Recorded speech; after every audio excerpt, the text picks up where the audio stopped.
Tamam sen bir şeyler verebilir misin?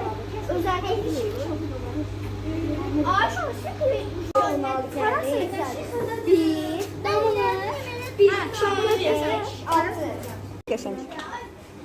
Alim ben şey tanırsın.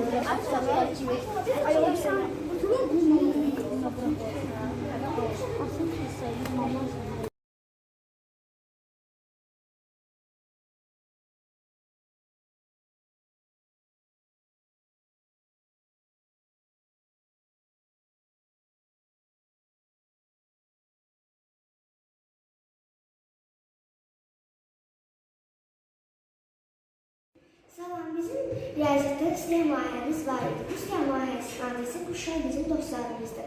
Biz bu quş yuvasını düzəltmək üçün kartondan, kənarlarını örtmək üçün isə xətkeşdən istifadə etdik. Biz bu quş yuvasını düzəldəndə əvvəlcə quş yuvasının kənar hissələrinə baxdıq.